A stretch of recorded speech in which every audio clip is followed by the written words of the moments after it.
With the success that the team has had since coming to Connecticut, you haven't had very many high draft picks. Have you tried to trade up to get higher picks? And can you talk a little bit about the 3 players you did select last week? Well, trading up is a very difficult thing. Us and Sacramento are the only 2 teams that have never had a lottery pick of their own in the time that I've been in the league.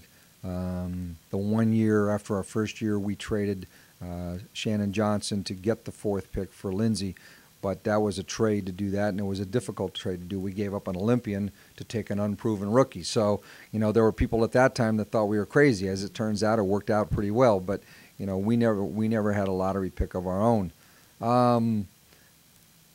Everybody says to me, as I go through the winter, boy, 2 years from now, you ought to be really crummy to get Maya Moore. Well, first of all, that's a hard thing to do. I probably lose my job being a bad team. And number 2, getting a bad record doesn't guarantee you the first pick because it's a lottery. So all the maneuvering for people to move up is very hard. Number 1, most people are in love with their own draft picks at about 2 months before the draft, so nobody wants to trade them.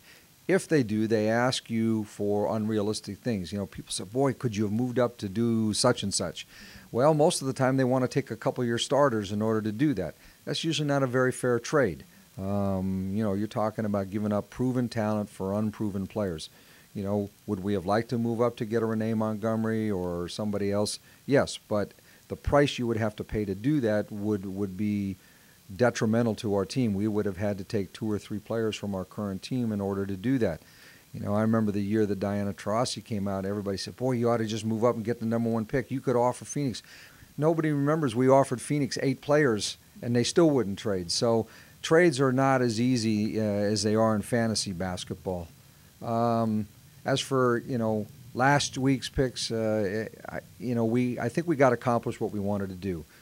We had targeted a young post player for the first round. We had 6 players on the board. We had kind of got it down to a couple that we felt were our first couple choices. We had gone back and forth, Kia Vaughn and Shantae Black. They're different kinds of player. Kia is a different, stronger, more physical player, not as good an offensive player, maybe a little bit better defender. Shantae's a little bit bigger, longer, 3 inches bigger. Kia's really only 6'2". Shantae's a little better offensive player, but not as strong as Kia. Well, it turned out not to be our choice anyway. Kia was gone, so the decision was made for us. But we got somebody that was 6'5" with length, who's got a great upside and a great attitude, and I think she's going to be a great addition to the team.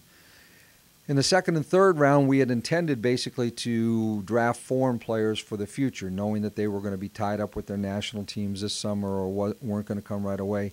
But when Linda Littles was available in the second round, we couldn't pass it up. Here's a player that started her college career as a power forward, became a wing player her senior year, can play 3 positions. And so we felt, somebody that, averaged 20 points a game and is a great rebounder on top of it was too good to pass up, and she's going to come in and compete for a job.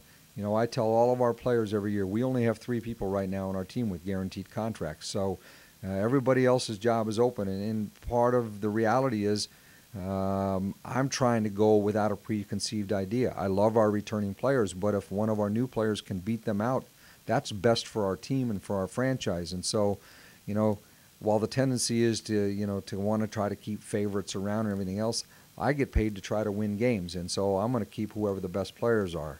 So Linda's going to have a chance to compete. Our third-round pick, Alba Torrens from Spain, we knew that she's playing with the Spanish national team in the European Championships.